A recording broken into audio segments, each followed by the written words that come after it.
तुम्हारी बेचैनियों में ही हल छिपा है, इस उथल पुथल आज में एक सुनहरा कल छिपा है। दर्शकों, आप देख रहे हैं नमस्ते हिमाचल। मेरा नाम है मेघा शर्मा और नमस्ते हिमाचल कार्यक्रम में हूं अंजना आपके साथ। जैसा कि दर्शकों आप जानते हैं कि नमस्ते हिमाचल कार्यक्रम में हमारे अलग अलग सेगमेंट रहते हैं। ऐसे ही आज हम 3 सेगमेंट आपके लिए लेकर आए हैं, जिसमें पहला सेगमेंट सरगम रहने वाला है, जिसमें हम आपकी मुलाकात विशेष अतिथि से करवाने वाले हैं, और दूसरा सेगमेंट एक नज़र, जिसमें हम महिला सशक्तिकरण और सुरक्षा की बात करेंगे। और नेक्स्ट जो सेगमेंट रहेगा यानी तीसरा सेगमेंट, वो है कारगिल विजय दिवस पर विशेष कार्यक्रम शौर्य को सलाम। जी हाँ, तो दर्शकों फिर लेके चलते हैं आपको आज के पहले सेगमेंट में। हमारा पहला सेगमेंट है सरगम। जी, तो सरगम कार्यक्रम में हम आपकी मुलाकात एक ऐसे अतिथि से करवाने वाले हैं जिन्होंने हिमाचली संगीत को ध्यान में रखकर ही अपने गायन को प्रस्तुत करने का हमेशा से प्रयास किया है। जी हाँ दर्शकों, आज हमारे साथ स्टूडियो में बेहद ही खास मेहमान जुड़े हैं, हिमाचली प्रसिद्ध लोक गायक मिस्टर नरेश भारद्वाज जी। सर बहुत बहुत स्वागत करते हैं हम आपका हमारे स्टूडियो में आने के लिए। बहुत बहुत धन्यवाद जी। मैं बहुत और मेघा, मैं नरेश जी के बारे में ये बताना चाहती हूँ कि हिमाचल प्रदेश में ही इन्होंने अपना गायन नहीं किया है, बल्कि इसके साथ साथ उत्तराखंड, पंजाब, हरियाणा में भी इन्होंने अपनी प्रस्तुतियाँ देकर हिमाचल का नाम रोशन किया है और हिमाचल की जो संस्कृति है उसको बरकरार रखा है। आकाशवाणी और दूरदर्शन से भी बहुत लंबे समय से जुड़े हैं, लोक संपर्क विभाग से भी जुड़े हैं, लेकिन कैसा कुछ सफ़र इनका रहा है आज हम नमस्ते हिमाचल कार्यक्रम में ये सब जानेंगे। तो आइए मुलाकात करते हैं नरेश जी से। बिल्कुल। तो दर्शकों, सुबह का समय है। सुबह का समय जब हो तो योग शरीर को भाता है और जो संगीत है वो मन को भाता है। तो सुबह का समय है, तो सर मैं आपसे इजाजत चाहती हूँ या ये कहना चाहूंगी कि सुबह का समय है तो थोड़ा भगवान की स्तुति से इस कार्यक्रम का शुभारंभ करें। बिल्कुल बिल्कुल, क्यों नहीं। और मैं करसोग क्षेत्र से हूँ और मेरा जो गाँव है वो परलोग है, मफान पड़ता है। तो मेरे जो कुलिस्ट हैं वो श्री मूल माहुनाग जी हैं जी। तो मैं मूल माहुनाग जी की एक जो मेला लगता है जातर, उन पे एक बहुत प्रसिद्ध गीत है, मैं वो आपके भी सुनाता हूँ। मेरा लागा बोलो माहुनागा लागे गे ढीलड़े, नाटे लाड़ी रूपादा से लागे गे ढीलड़े। मेरा लागा बोलो माहुनागा लागे गे ढीलड़े, नाटे लाड़ी रूपादा से लागे गे ढीलड़े। नाटियाए मुये नाच देना पड़े गे ठोरे के, झंगड़ो लाड़ी रूपादा से पड़े गे ठोरे के। मेरा लागा बोलो माहुनागा लागे गे ढीलड़े, नाटे लाड़ी रूपादा से लागे गे ढीलड़े। बहुत खूब, बहुत खूब। और मुझे तो ये जो नाटी आपने गाई है माहुनाग की बहुत पसंद है, और मुझे लगता है कि हिमाचल के सभी लोगों को ये पसंद है, क्योंकि नाटी के बगैर जो है हिमाचली संगीत अधूरा है।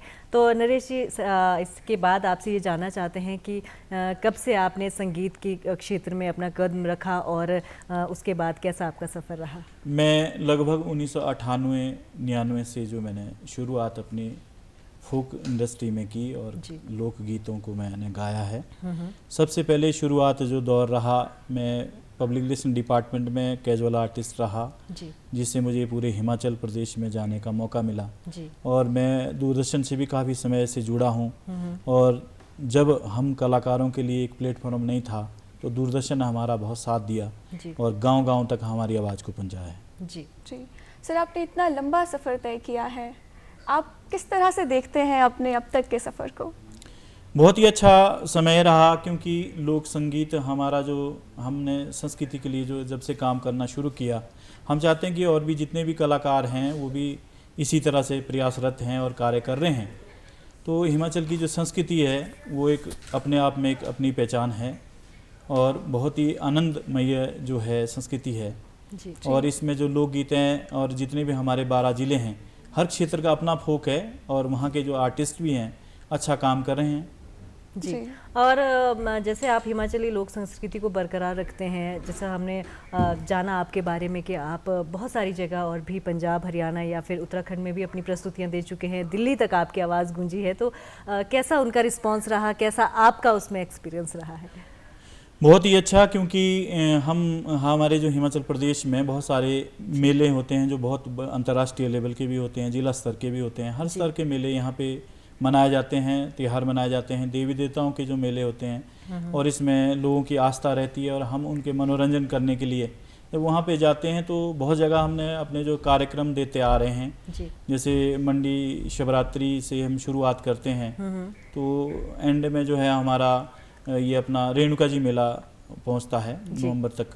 तो ये हमारा हर पूरी साल ही हम व्यवस्था इसमें कार्यक्रमों में रहते हैं, कभी यहाँ कभी वहाँ। जैसे आजकल मिंजर चल रहा है तो मिंजर में भी अपनी प्रस्तुति के लिए जाएंगे। जी नरेश जी, जो गीतों के माध्यम से, लोक गीतों के माध्यम से जो है, जो हिमाचल की जो संस्कृति है, इतिहास भी ले लो तो देश तक पहुंचा है, जो अपने आप में बहुत खूबसूरत बात है। आप करसोग क्षेत्र से बिलोंग करते हैं, तो करसोग में हमारी ढीली नाटी होती है, तो क्यों ना ढीली नाटी के चंद बोल आप आज हमारे दर्शकों को सुना दें। बिल्कुल, जो हमारे करसोग क्षेत्र है यहाँ पे जो है सुकेती नाटी, जो ढीली नाटी है वो हमेशा ही लगती है, और जब भी देवी देवता आते हैं या कोई शादी ब्याह हो उसमें ढीली नाटी का बहुत प्रचलन है और लोग इस पे डांस भी करते हैं पूरी रात। तो ये जो है पूरी माला में नाची जाती है जी। तो मैं ये आपको आपके बीच ये पेश कर रहा हूँ जी। बोलो नाटी गणी धर रे ना कुही गो कांडे रे, नागा बोलो कि मेरा माँ कुही गो कांडे रे, बाकी कमलिए ध्याड़गे उड़ीदाना लगा, साने लागे पड़े दे, बाकी कमलिए ध्याड़गे उड़ीदाना लगा, साने लागे पड़े दे, बाकी कमलिए घेरा गे नाटीराना पड़ा, चांद तारे लागे भाड़ी दे, बाकी कमलिए गोरा गे मुटू ना तेरा, बाकी हेरे सुरता। बहुत खूबसूरत, बहुत खूब। और इतनी मधुरता आपके आवाज़ में है कि मेघा, मुझे तो लगता है कि इनकी आवाज़ को संगीत की ज़रूरत ही नहीं है, उनकी आवाज़ में ही एक संगीत छुपा है। और आपकी जब गायन आप करते हैं तो वैसे ही एक संगीत में ये बन जाता है।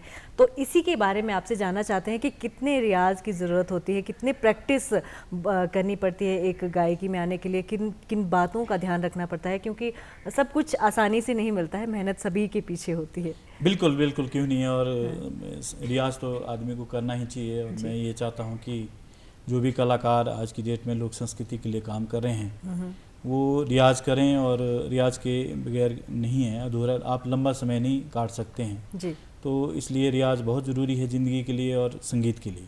अंजना जी, देखते हैं हम कि रियाज जो एक संगीतकार होता है वो रियाज से ना जाने कितनी बुलंदियां छूता है। वो जो मेहनत का जो एक गुण होता है वो कलाकारों में हमें बिल्कुल देखने को मिलता है। वही तो मैं कहना चाहती हूँ कि अगर हमारा गायन इतना अच्छा होता है, मधुर आवाज़ होती है, तो उसके साथ साथ जो प्रैक्टिस होती है, रियाज होता है, उसी का असर सभी दर्शकों को भी देखने को मिलता है और तभी लोग उनके साथ झूमते हैं। तो अब आपसे जानना चाहते हैं, जैसे कि हमने देखा है कि लंबा सफ़र आपका दूरदर्शन, आकाशवाणी और लोक संपर्क विभाग से भी रहा है, तो उसके बारे में अपने एक्सपीरियंस बताएं कि दूरदर्शन के साथ आपके कैसे एक्सपीरियंस रहे हैं और कब आपने पहली प्रस्तुति अपनी दी थी? दूरदर्शन से मुझे लगभग 8 से 10 साल हो गए हैं, और मैंने जो यहाँ पे कार्यक्रम किए हैं जी, न्यू ईयर के कार्यक्रम भी बहुत बार किए हैं, और बहुत सारे और भी मेरे इंटरव्यू और बहुत सारे मैंने गीत किए हैं जी। इसमें बहुत सारे कार्यक्रम, जैसे हिमकलिश कार्यक्रम है वो भी किया है जी, और हिमाचल वाला नज़ारा कार्यक्रम वो भी किया है। बहुत सारे कार्यक्रम हैं दूरदर्शन का, हमेशा ही आर्टिस्ट के लिए बड़ा प्लेटफॉर्म रहता है जी। और हिमाचल के जो कलाकार हैं उनको बढ़ावा देने के लिए, संस्कृति को आगे बढ़ावा देने के लिए दूरदर्शन हमेशा कंधा से कंधा मिलाकर चलता है। तो क्यों ना मेघा, अब दूरदर्शन के साथ जब इन्होंने काम किया है, इतना सफ़र इनका रहा है, तो आइए दूरदर्शन के साथ जो इन्होंने अपने गायन प्रथा रखी है उसके बारे में देखते हैं और दर्शकों को भी दिखाते हैं इनका एक गीत।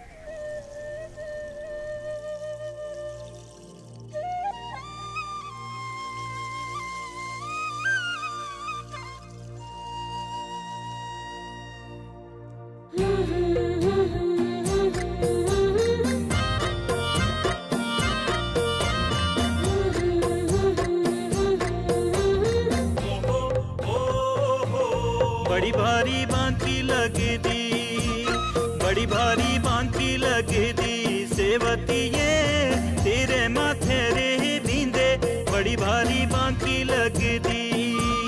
झूठ ना बोले साजना, झूठ ना तू बोले साजना, कर कशमो तेरे आने दियो बिंदी, झूठ ना तू बोले साजना।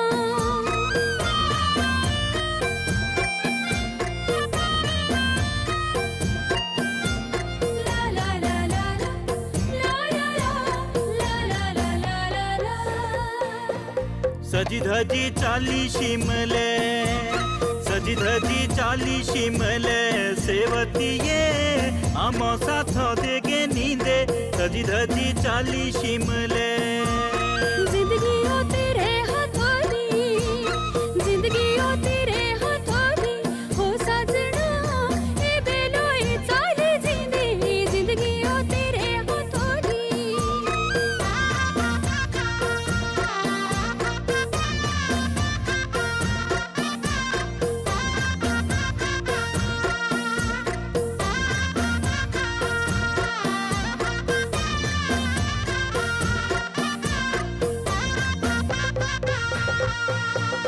देवना मोती होटिड़े, देवना मोती होटिड़े सेवतिये उठ चाहे रहा पीना, देवना मोती होटिड़े।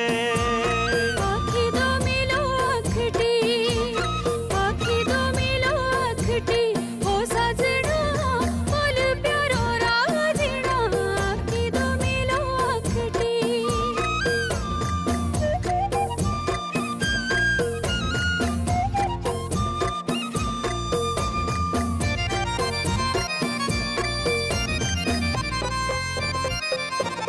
गोरा तेरा मुंटू जेरा, गोरा तेरा मुंटू जेरा सेवतिये चांद चमको प्यारा, गोरा तेरा मुंटू जेरा।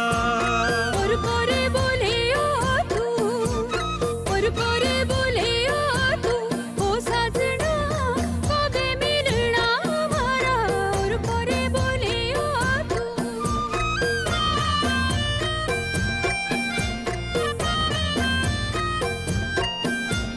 ला ला ला ला ला ला ला ला ला।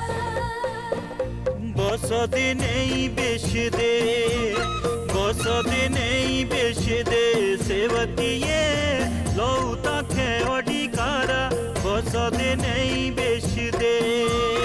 हाथों दा दे हाथड़ू, हाथों दा दे हाथड़ू, हो साजना मुखे तेरा ही सहारा, हाथों दा दे हाथड़ू।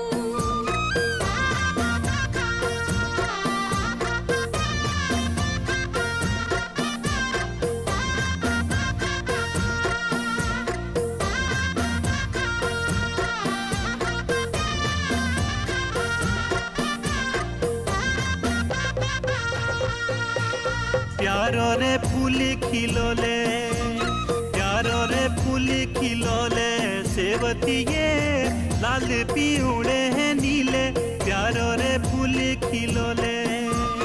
दिलो दो मिले दिलेडू, दिलो दो मिले दिलेडू, शुण साजना मिटे शिकवे गिले, दिलो दो मिले दिलेडू।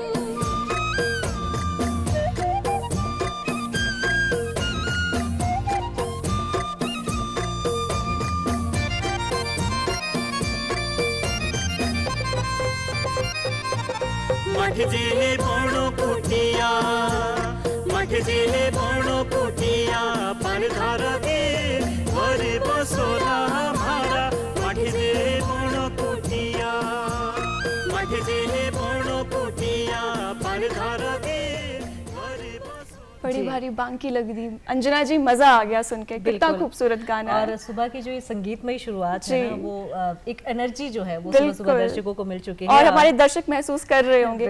नरेश जी, कलाकार की जिंदगी में वैसे तो बड़े सारे यादगार लम्हे रहते हैं, लेकिन कोई एक खास लम्हा जो आज भी आपको याद आता है तो आप हमारे दर्शकों के साथ जरूर साझा यादगार लम्हे जो है वो यादें जो है वो आपकी चाहे प्रस्तुति की हो चाहे जीवन की, वो आपसे जो है साझा करें। बिल्कुल, जब मैं 2003-04 की बात है कि हमारा एक कार्यक्रम था डोडरा क्वार रोडू में जी।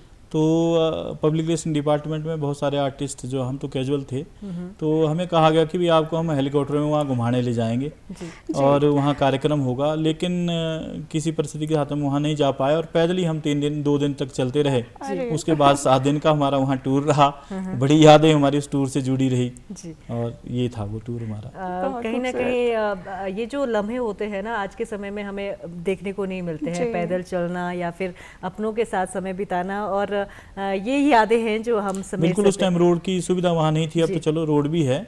तो ये कोई 2002 या 3 की बात है, तो हम पैदल ही वहाँ गए थे। तो बहुत अच्छा कार्यक्रम रहा, लोगों का बड़ा प्यार मिला और लोग बहुत ही प्यार से अपने संगीत और पहाड़ी लोक गीतों को सुनते हैं। अंजना जी, कितना खूबसूरत लगता है, अपने कर्म के प्रति आराधना, इतनी श्रद्धा, बिल्कुल बहुत सुंदर। और मेघा, एक हम यही जानना चाहते हैं अब नरेश जी से, क्योंकि नरेश भारद्वाज आज एक चेहरा है, आज सभी आपको जानते हैं, कहीं भी आप चलते हैं, लेकिन जब आपकी ये पहचान नहीं थी, सिर्फ आवाज़ आपके पास थी, चाहे वो स्कूल टाइम हो, कॉलेज टाइम हो, जो भी आपको लगता है कि उस समय आपकी जो आवाज़ की प्रशंसा कैसे होती थी, कैसे लोग आपसे प्रभावित होते थे?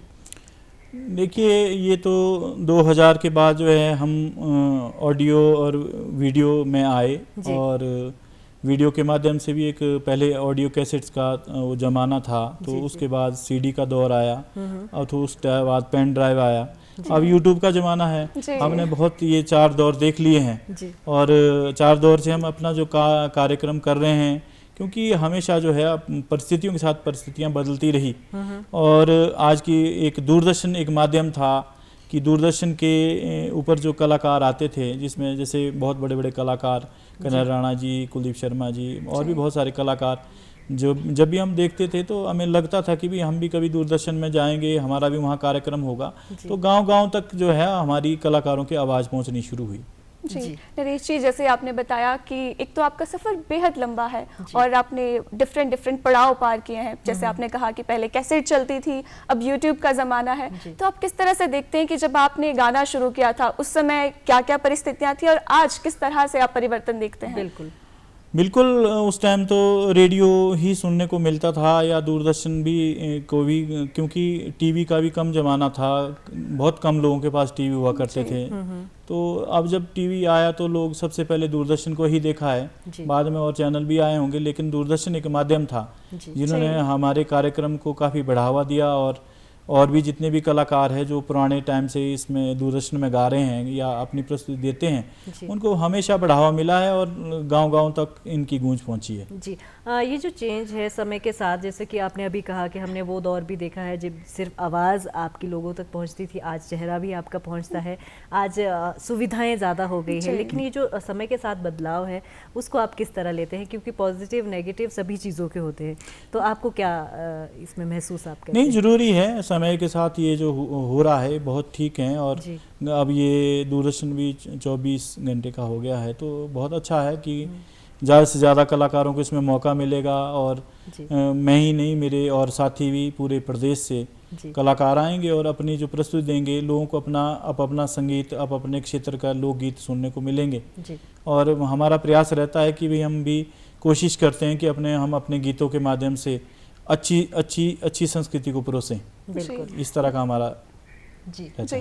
नरेश जी, आजकल सेब का सीजन चल रहा है, तो सुबह का समय है, जो हमारे किसान बागवान भाई बहन हैं उनके लिए अगर कोई खास गाना आप पेश कर दे तो सोने पे सुहागा हो जाए। हाँ, मैंने एक गीत गाया है जी। मैं गुनगुनाता हूँ आपके सामने।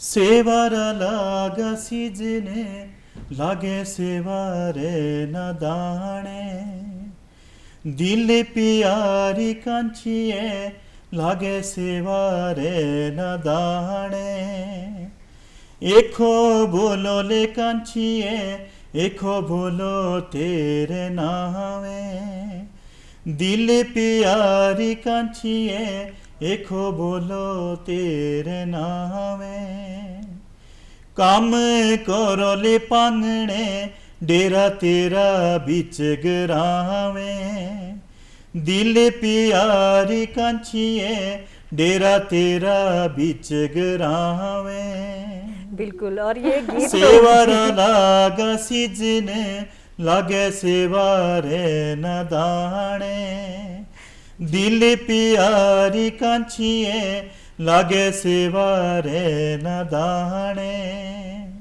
बहुत खूबसूरत। इस गीत को सुनकर तो ये लग रहा है कि हम सेब के बगीचे में अरे पहुंच चुके हैं। बिल्कुल। हाँ, और लेटेस्ट मैंने ये पिछले जो- साल ये गीत गाया था जी। सेब बागवानों के लिए। और ये सीजन को ही एक टारगेट करता है। और जी। अब आपसे नरेश जी ये जानना चाहते हैं, क्योंकि बहुत से युवा जो है वो इस हिमाचली संस्कृति को संजोने की कोशिश कर रहे हैं, तो आप क्या कहना चाहते हैं कि कैसे हम यूथ को मोटिवेट कर सकते हैं ताकि हमारी जो हिमाचली संस्कृति है वो हिमाचल में ही नहीं बल्कि और प्रदेशों में भी इसका नाम रोशन हो और एक संजोने का काम यूथ कर सके। मेरा सभी से यही निवेदन है, पहाड़ी कलाकार जितने भी संस्कृति के लिए काम कर रहे हैं, जी। कि एक तो जो पारंपरिक गीत हैं उनके छेड़छाड़ ना हो। जी जो भी आप लिखें वो ऐसा लिखें ताकि युगों युगों तक आपको याद किया जाए, जी और आपका जो लिरिक्स हैं वो उस पर आप पूरा ध्यान दें। जी और हमारी जो पुरानी गाथाएं जैसे शादी में है, ब्याह में है, बिल्कुल। या कोई माल का है, संस्कृति है, कोई विवाह गीत हैं, इनसे छेड़छाड़ ना हो तो ये बहुत बड़ी बात होगी। जी जी नरेश जी, आपने बहुत से गाने गाए हैं, अभी हाल ही में कोई आपकी एल्बम आ रही है या कुछ आप बताना चाहेंगे हमारे दर्शकों को?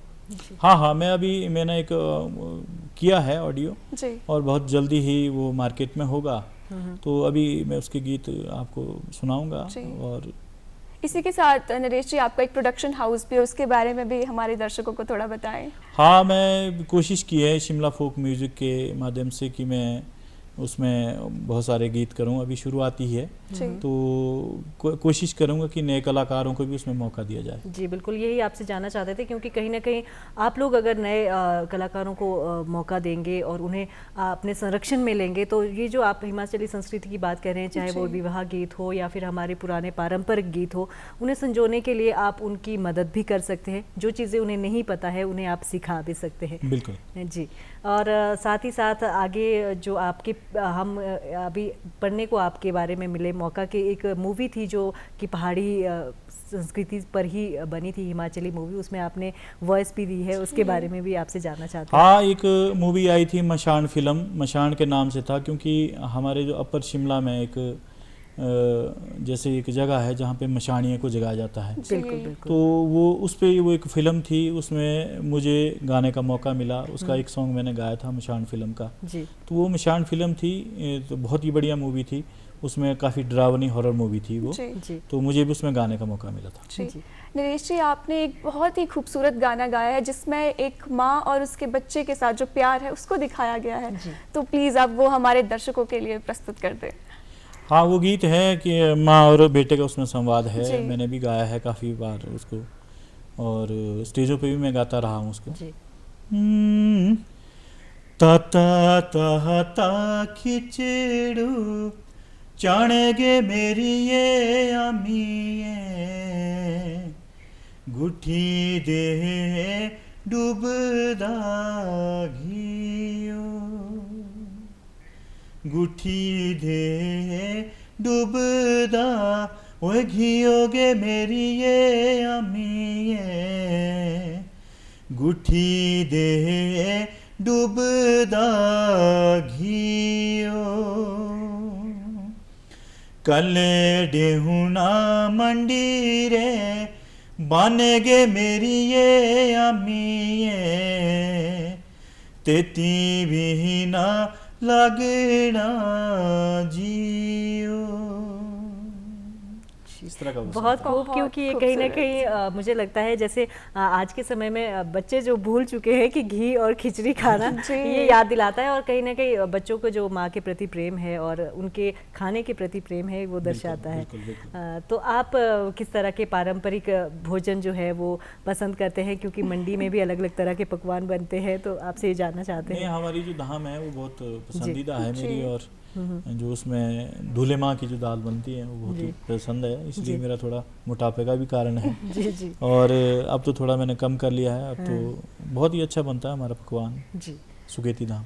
जी नरेश जी, अक्सर हम देखते हैं कि कलाकार की ज़िंदगी में एक गीत ऐसा होता है जो लाइफ चेंजिंग होता है या उससे उसको बहुत ज़्यादा प्रसिद्धि मिलती है, तो कोई ऐसा गीत कि जिसके बाद आपको लोगों ने और भी ज़्यादा जानना जो है शुरू किया, प्यार मिला हो जी आपको बहुत बिल्कुल। ज़्यादा? मैंने बहुत सारे वैसे गीत गाए हैं, पसंदीदा गीत भी मेरे बहुत सारे हैं, लेकिन क्योंकि हर कलाकार के लिए कोई अपने गीत तो पसंदीदा ही होते हैं, लेकिन मैंने स्टेज पे बहुत सारे गीत गाए हैं। जो सबसे ज़्यादा मैंने गाया है वो बहुत ही और भी सिंगरों ने गाया है, लेकिन मैंने भी बहुत उसको गाया है। कुल्लू मनाली लगा मेला, कुल्लू मनाली लगा मेला, इंदिरा आंदे कहीं ना, आंदे कहीं ना, कुल्लू मनाली पेड़ोरी छैया, इंदिरा नाचो ता थैया, ताके हाँ ढोले बजाओ, इंदिरा आंदे कहीं ना, आंदे कहीं ना, कुल्लू मनाली लगा मेला, कुल्लू मनाली लगा मेला, इंदिरा आंदे कहीं ना, आंदे कहीं ना।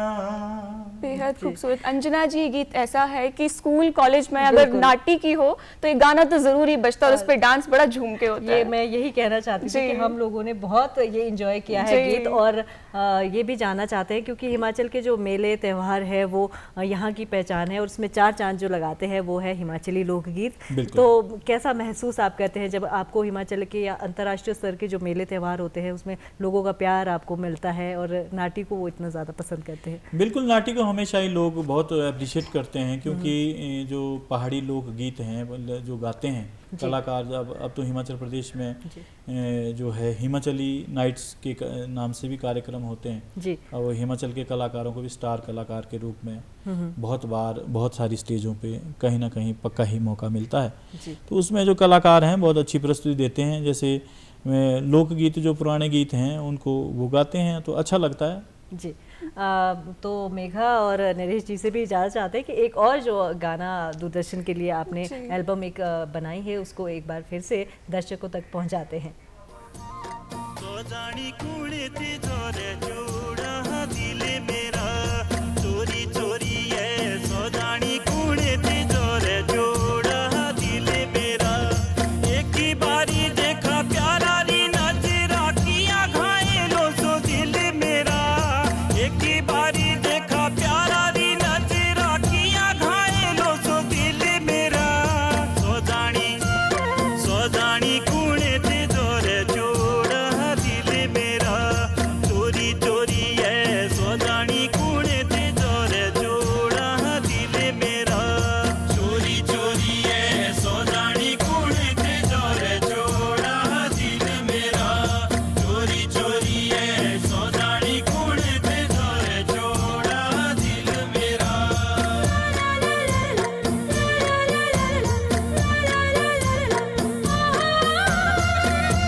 बहुत अच्छा ये गाना और बहुत ही जो अच्छी वीडियो ये बनी है तो दर्शकों को भी देखकर बहुत अच्छा लगा होगा। और आपसे अब ये जानना चाहते हैं नरेश जी कि आगे आने वाले क्या क्या प्रोजेक्ट है आपके, और आगे आपके जो सोच है वो किस तरह की है और क्या क्या करना चाहते हैं? मेरा तो यही है कि हिमाचल प्रदेश के लिए मैं अच्छे गीत दूं, हिमाचली संस्कृति में जो जिन पे अच्छा परिचय हो, और वो गीत मैं अभी प्रस्तुत कर रहा हूँ और मेरा प्रयास रहता है कि मैं अच्छे कार्यक्रम करूँ, लोग मुझे प्यार करते भी हैं, और बहुत सारे लोग मिलते हैं जब कार्यक्रम होते हैं, जहाँ भी जाते हैं उसी क्षेत्र में वहाँ के संस्कृति को गाने की कोशिश करता हूँ।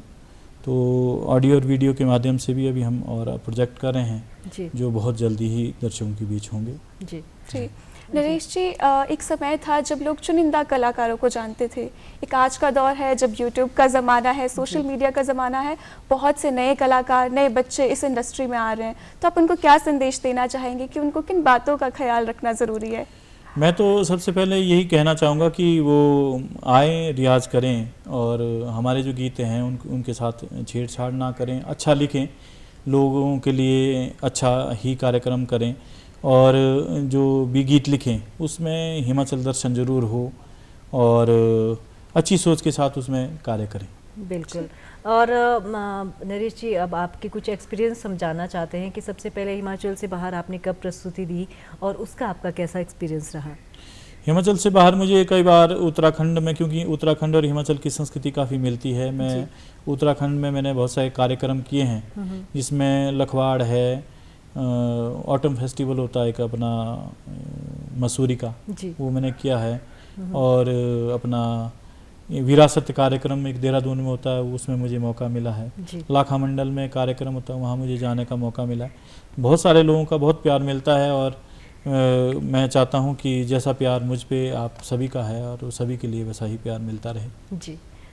और एक मेघा, हम ये जानना चाहते हैं कि जो एक अच्छा कलाकार होता है, हमने ये सुना है कि नर्वसनेस जो होती है वो हर कलाकार या हर एक जो स्टेज पे जाता है उसके साथ जुड़ी होती है, तो आपने अपने क्या ये बदलाव पाया है कि जब आप पहले स्टेज पे जाते थे वो नर्वसनेस और आज के समय में जब आप स्टेज पे जाते हैं उसको एक्सप्लेन आप कहीं कर सकते हैं तो वो बताइए। बिल्कुल, शुरुआत में तो ये रहती थी और जैसे जैसे आदमी कलाकार कार्यक्रम करता रहता है तो वैसे वैसे वो हिचक भी ख़त्म होती जाती रहती है जी। और एक्सपीरियंस के साथ साथ ही आगे आदमी बढ़ता है। जी नरेश जी, जैसे आपने बताया कि आप बहुत सारे स्टेज शो करते हैं, हिमाचल से बाहर भी करते हैं। हिमाचल की बात करें, चंबा का मिंजर ले लो, नलवाड़ी ले लो, या जितने भी फेयर है आप उसमें जो है अपनी प्रस्तुतियां पेश करते आए हैं। बिल्कुल। कैसा आप महसूस होता है जब लोगों के बीच आप लाइव जाके जब मिलते हैं और अपना गाना गाते हैं, किस तरह का प्यार आप देखते हैं उनकी आंखों में?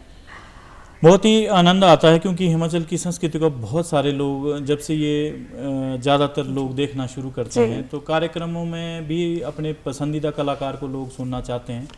जहाँ भी मेले होते हैं वहाँ पे कोई ना कोई लोग, और उसको जो प्रशासन करवाता है, और वहाँ पे बहुत प्यार मिलता है, लोग मिलने आते हैं और मिलकर बड़ी खुशी होती है कि लोग हमें यहाँ भी जानना शुरू किया है। तो बहुत ही आनंद महसूस होता है कि हम तब पता चलता है कि हमने वाकई अपनी संस्कृति के लिए हम काम कर रहे हैं। जी नमस्ते हिमाचल में आज सरगम कार्यक्रम में लोगों ने बहुत एंजॉय किया होगा और हम ये कहना चाहते हैं कि जो ये संगीतमयी सुबह रही है उसकी शुरुआत और नरेश जी की आवाज़ के साथ ये कार्यक्रम में जो है वो 4 चांद लगे हैं। तो सरगम कार्यक्रम में नरेश जी आप पधारें और हमारे स्टूडियो में आए, उसके लिए बहुत बहुत धन्यवाद। बहुत बहुत धन्यवाद जी, दूरदर्शन का भी मैं बहुत बहुत धन्यवाद।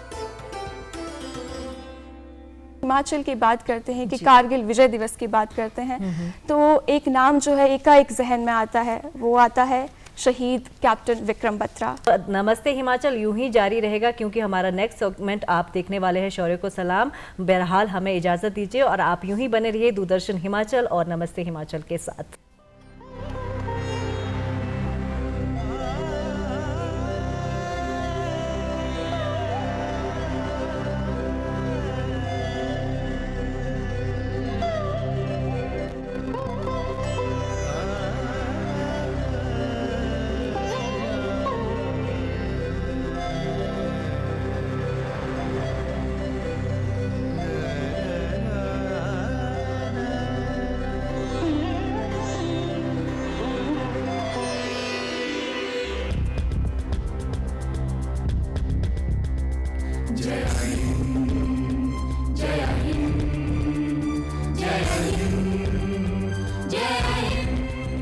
दर्शकों नमस्कार। कार्यक्रम जय हिंद में हम आपसे रूबरू वैसे शख्सियतों को करवाते हैं जिन्होंने देश प्रेम में या देश के लिए कुछ अपना योगदान दिया है या योगदान देने के लिए उन्होंने कुछ कोशिशें की हैं।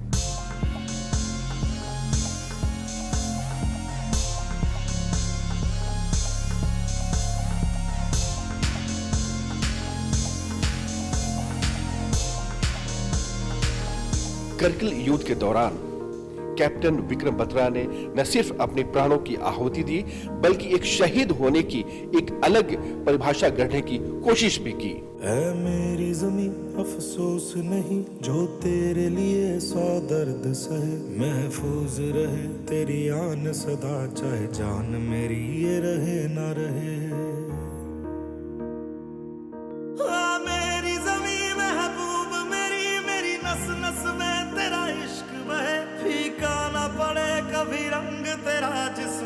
से निकल के खून कहे।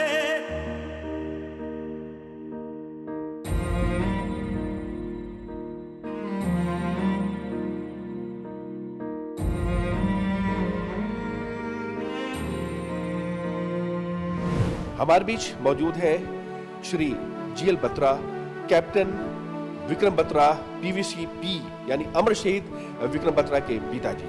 आइए जानने की कोशिश ये करते हैं कैप्टन विक्रम बत्रा, उनकी बचपन की जो रुझान थी किस तरह थी, किस तरह उन्होंने अपने फौज में जाने की कोशिश की और क्या क्या उनके लक्ष्य थे और किस तरह से उन्होंने अपने लक्ष्य को प्राप्त किया। बचपन से बड़े प्रतिभाशाली थे, बड़े मेधावी थे, पढ़ाई में तो बहुत अच्छे थे ही, लेकिन इसके अतिरिक्त स्पोर्ट्स में और दूसरी अदर करिकुलर एक्टिविटीज़ में भी काफ़ी अच्छे थे। और मोस्ट ऑफ द टाइम जब उनका एनुअल फंक्शन होता था और प्राइज डिस्ट्रीब्यूशन होता था तो 50-60% प्राइजेस तो वो अकेले ही ले जाते थे। बचपन से बड़े परफेक्शनिस्ट थे, हर काम को वो बहुत अच्छी तरह से करना चाहते थे और हमेशा जो है वो दूसरों की सहायता के लिए हमेशा तत्पर रहते थे। उनके मन में हमेशा ये इच्छा होती थी कि मैं आगे से आगे बढ़ूं, मैं हर चीज़ में परफेक्शन प्राप्त करूं, इस प्रकार की उनकी इच्छा रहती थी। उनका ये कोशिश होता था कि मैं जिसकी जो भी सहायता कर सकता हूं करूं और आगे बढ़ने का उनमें एक मादा था।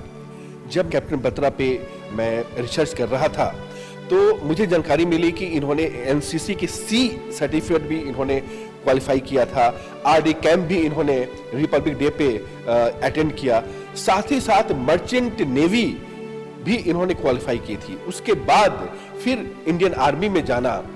क्या लगता है कि आज के बच्चे जब हम कॉमर्शियल अप्रोच की तरफ जाने की कोशिश करते हैं, कॉमर्शियल कैरियर की तरफ हम देखते हैं, कैप्टन बत्रा ने किस तरह से मर्चेंट नेवी में जाने को छोड़कर उन्होंने इंडियन आर्मी को ज्वाइन करने की निर्णय लिया। बचपन से बड़े पैट्रियाटिक थे वो और चूंकि वो काफ़ी प्रभावित थे, हमारे जो शहीद हुए हैं, हमारे जो महान पुरुष हुए हैं, महान योद्धा हुए हैं, महाराणा प्रताप हैं या छत्रपति शिवाजी हैं और शहीद आजम भगत सिंह हैं, चंद्रशेखर आज़ाद हैं, तो ये एक बचपन में उनको ये कहानियाँ सुनाई जाती थी, वो पढ़ते भी थे उनके बारे में। बल्कि मैंने तो उनको ये भी बताता था मैं कि किस प्रकार से हमारा जो देश है ये काफ़ी वर्षों तक, हज़ारों वर्षों तक गुलाम रहा मुग़लों का, अंग्रेज़ों का, और किस प्रकार से हमने आज़ादी प्राप्त की और किस प्रकार से वो लोग हम लोगों पर जुल्म ढाते थे। ये सारी बातें उनको मैं बताता रहता था। तो उनके मन में एक जो पैट्रियोटिक भावना थी, पैट्रियोटिज्म की, वो काफ़ी डेवलप थी। तो उन्होंने ये डिसाइड किया था जब वो कॉलेज गए, तो कॉलेज में पहले तो मर्चेंट नेवी के लिए सिलेक्ट हुए क्योंकि सभी छात्रों की इच्छा होती है कि जल्दी से जल्दी अपना करियर बनाने की उनकी चेष्टा होती है कि ताकि पेरेंट्स पर ज़्यादा बोझ ना पड़े। तो मर्चेंट नेवी के लिए उन्होंने ट्राई किया था और वो उसमें सिलेक्ट हो गए। काफ़ी सारे कैंडिडेट थे, 400-500, लेकिन उसमें से जो 20-25 सिलेक्ट हुए थे तो वो उनमें उनका भी नंबर था। लेकिन लास्ट में जब जाने की बात आई, उनका मद्रास जाना था, उन्होंने उनकी सभी कुछ हो चुका था, यूनिफॉर्म्स बन गए थे और बुकिंग हो चुकी थी, रेलवे बुकिंग। लेकिन लास्ट जब उन्होंने सेकंड थर्ड दिया तो वो उनके मन के अंदर जो एक देश प्रेम की भावना थी वो पनप रही थी और उन्होंने उस समय पर उसको डिक्लाइन किया कि नहीं, मैं इसमें नहीं जाऊँगा, मैंने आर्मी में कमीशन लेना है। तो चंडीगढ़ में जब वो कॉलेज में थे तो उन्होंने उसकी तैयारी की, CDSE एग्जामिनेशन जो कि हमारी UPSC कंडक्ट करती है, तो उसको भी बड़े अच्छे नंबरों से उन्होंने उत्तीर्ण किया और फिर SSB उन्होंने इलाहाबाद बोर्ड फेस किया और उसको भी फर्स्ट अटैम्प्ट में उसको उन्होंने क्लियर किया और उसके बाद IIM में देहरादून ज्वाइन किया उन्होंने। करगिल में जाने के पहले आपसे मुलाकात हुई, उनके अंदर किस तरह का जोश था और अंतिम जो आपसे जो उनसी जो बातचीत हुई, क्या संदेश उन्होंने दिया? जब उनकी सिलेक्शन हो गई तो उन्होंने मुझे वहीं पर बताया था इलाहाबाद से कि मेरी सिलेक्शन हो गई है और मुझे इन्फेंट्री बटालियन में रखा गया है और उन्होंने सोपोर में ज्वाइनिंग दिया था, डिस्ट्रिक्ट बारामूला, जम्मू कश्मीर में। सोपोर में उनके मिलिटेंट्स के साथ भी एनकाउंटर हुए हैं और कुछ मिलिटेंट्स को उन्होंने मार गिराया है और एक बार मिलिटेंसी में इनके जो साथी थे जूनियर, उनकी कैजुअल्टी भी हुआ था। और यहाँ तक कि उन्होंने 1-2 मिलिटेंट्स को राष्ट्रीय धारा में परिवर्तन करके, उनको सुधार करके उनको राष्ट्रीय धारा में लाया, तो ऐसा भी हुआ। और उसी पीरियड में जो उनका सोपोर का पीरियड है, सोपोर के पीरियड के दौरान उन्होंने जो वायु कोर्स होता है, young officers course infantry school Mau में, वो वहाँ पर उन्होंने बड़ी अच्छी मार्क्स में उसको उत्तीर्ण किया, कंप्लीट किया। उसके बाद उन्होंने कमांडो कोर्स किया बेलगांव कर्नाटका में, वो भी उन्होंने बड़े अच्छे ग्रेडिंग में उसको भी सफलतापूर्वक पूरा किया। और बाद में जब पाकिस्तानी सेना फौज और भी बढ़ती गई है क्रमशः, तो वो एक वार का रूप लिया, उसने जंग का रूप ले लिया। तो इनकी जो है, इनको वहाँ द्रास के लिए इनके ऑर्डर हुए, तो द्रास गए ये। और कुछ ही दिनों के बाद में जब ये गए हैं जून के महीने में, जून 99 में, तो 14-15 जून 99 के आसपास में इनको 5140 के लिए जो उसको रिकैप्चर करने का ऑपरेशन था, उसके लिए इनको कंपनी कमांडर बना करके भेजा गया। डेल्टा कंपनी के ये कमांडर थे। वहाँ पर इन्होंने जो है वो जो पीक है 5140, ये 17 to 18,000 फीट का हाइट है इसका। और वहाँ पर भी स्नो रहती है मोस्ट ऑफ द ईयर। और वहाँ इन्होंने दुश्मनों के 7 सैनिकों को मारा और उनके 2 बंकरों को भी डिस्ट्रॉय किया। और जब इनके कमांडर ने इनसे पूछा कि विक्रम कैसा लग रहा है, तो इन्होंने कहा था, सर ये दिल मांगे मोर। माय कंपनीज सक्सेस की नलवाज ये दिल मांगे मोर। The guys were so highly charged up that they're wanting that some more bunkers should have been there and we would have got the more chaps. शहादत के करीब 22 वर्षों के बाद आप क्या कहना चाहेंगे वैसे परिवार से, वैसे शहीदों के परिवार से, और हमारे आज के युवाओं से, जो कि इनके अंदर अभी भी जज्बा है देश प्रेम की और कुछ देश को सर्व करना चाहते हैं, अपना योगदान देना चाहते हैं। आप वैसे माता पिता से और वैसे युवाओं के लिए क्या संदेश देना चाहेंगे? हमारे जितने भी महापुरुष हुए हैं, चाहे वो योद्धा हैं, संत हैं, सबने यही कहा है कि कंट्री इज सुप्रीम, और कौम और वतन के लिए उन्होंने अपनी जानें कुर्बान की है। तो मैं तो यही कहूँगा कि हमारी जो संस्कृति है, हमारी जो देशभक्ति की भावनाएं हैं, हमारी जो देश प्रेम है, उसको हम हर तरह से विकसित करते रहें और हम समाज और देश के लिए कुछ न कुछ कंट्रीब्यूट करते रहें, ताकि हम इस वर्ल्ड की जो आज की परिस्थितियां हैं उसमें हम सिर ऊंचा उठा करके शान से खड़े रह सकें। एक पिता के रूप में कैप्टन विक्रम बत्रा को आप किस रूप से अभी भी याद करते हैं? हमें बहुत गौरव है, विक्रम जी पर बहुत गौरव है। हमारे परिवार में जन्म लेकर के उन्होंने हमारा जीवन सफल कर दिया है। ऐसे पुत्र सौभाग्य से प्राप्त होते हैं। आज मैं उनके नाम से जाना जाता हूँ, ये मेरा एक बहुत बड़ा सौभाग्य है। आज इस मौके पे आपने कार्यक्रम जय हिंद में अपना वक्त निकाला और बहुत अनछुए पलों को हमारे दर्शकों के लिए साझा किया। बहुत बहुत शुक्रिया, बहुत बहुत धन्यवाद।